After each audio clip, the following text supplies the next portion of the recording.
तो hello guys, कैसे हैं आप लोग। तो गाइस यहाँ से दूसरा ब्लॉक स्टार्ट हो चुका है और आपको तो पता है हम लोग टनकपुर पहुंच गए थे, जो कि यहाँ से मैदानी इलाका स्टार्ट हो जाता है। तो अपनी बस थोड़ी टनकपुर के बस अड्डे पे रुकी पड़ी है, क्योंकि यहाँ से दिल्ली की सवारी ले जाएगी। तब तक मैं सोचा गाइस हम थोड़ी देर घूम ले जाए, क्योंकि आधे घंटे तक बस यहाँ रुकेगी। तो मुझे लगी थी थोड़ा सा भूख, तो मैंने अपने भाई से बोला चलते हैं किसी रेस्टोरेंट थोड़ा सा खाना खाने के लिए, क्योंकि भूख लग रही है। तो फटाफट रेस्टोरेंट में चलते हैं, फिर आपको दिखाता हूँ। तो गाइस हम होटल में आ चुके हैं और मैंने ऑर्डर भी मार दिया है। बस भैया से मैंने ये बोला कि हमारे आधे घंटे के अंदर बस चली आएगी, उससे पहले हमारा खाना दे देना। तो भैया तो कह रहे हैं कि 5-10 मिनट रुको, आपका खाना बन जाएगा तुरंत। अब हम थोड़ा सा वेट कर रहे हैं और देखते हैं जल्दी आ जाए। A few moments later. Low guys, जिस चीज का डर था वही चीज हुआ, हमारी बस चल पड़ी है और हमारे चाचा ने कहा फटाफट आ जाओ बस चल रही है। तो हम फटाफट पहुंच रहे हैं। तो फाइनली गाइस हम बस में बैठ चुके हैं और देख ही सकते हो बस चली पड़ी थी, उससे पहले हम लोग आ गए और हमने जो ऑर्डर करवाया था हमने पैक करा लिया। तो फटाफट कहीं रुकेगी तो तब खाएंगे आराम से। तो फाइनली गाइस हमारी बस अब रुक चुकी है एक होटल में और काफी टाइम बाद रुकी है, क्योंकि उत्तराखंड से चली थी अपने लोहाघाट से और जाके रामपुर में जाके उतरी है। और रामपुर का ये छोटा सा होटल है, रेस्टोरेंट है, जहाँ जाके रुकी पड़ी है। तो फटाफट अपना जो सामान हम लेके आए थे उसको खाते हैं, उसके बाद फिर मैं आपको दिखाता हूँ। ठीक है, तो चलो गाइस अब जाके खाया हमने ऑर्डर जो उस टाइम हमने किया था।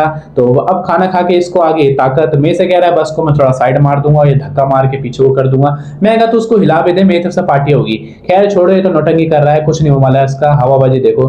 अभी तक गाइस चुप पता क्यों था, क्योंकि अभी तक इसको कुछ खाने के लिए मिला नहीं था।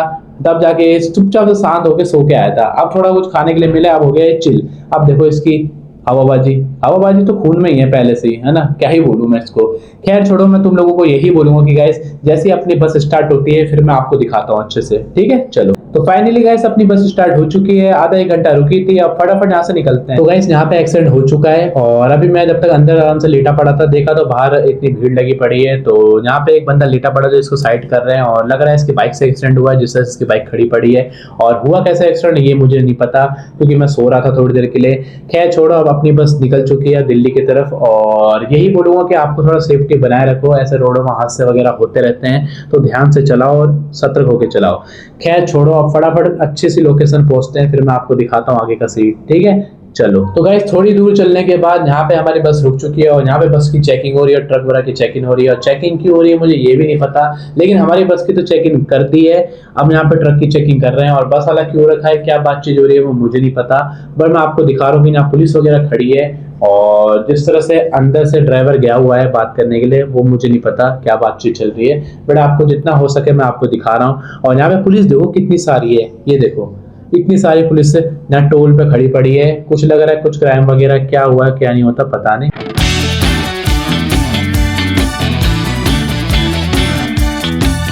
तो गाइस अब जाके हमारी बस रुकी है 11 बजे खाना खाने के लिए, जो कि हाईवे के बगल में होटल है।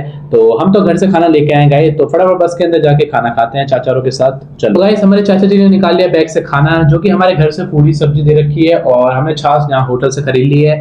तो हमारे साथ हमारे बड़े पापा भी बैठे पड़े हैं, जो कि अपना टिफिन उन्होंने खोल लिया है जिसमें रोटी सब्जी लेके आए। तो फटाफट इसको हम फिनिश करते हैं। और आप ये पूछोगे कि साहिल का है, तो साहिल गया गाइस वॉशरूम और उसने बोला मेरे लिए बचा देना।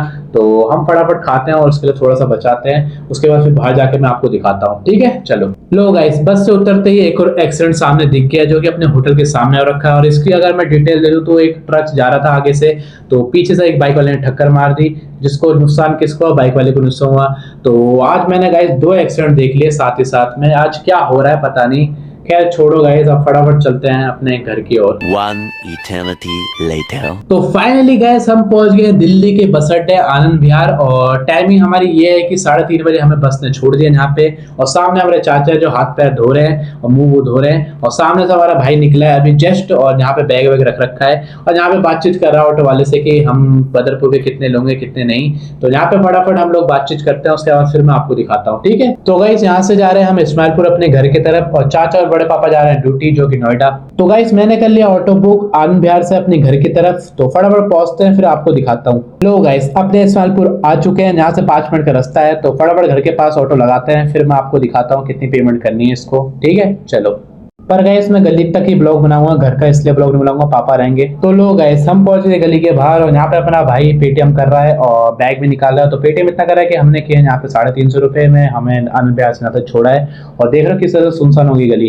खैर छोड़ो, आई होप आपको ब्लॉग अच्छा लगा होगा। तो मिलते हैं अगले ब्लॉग में, अभी के लिए बाय बाय।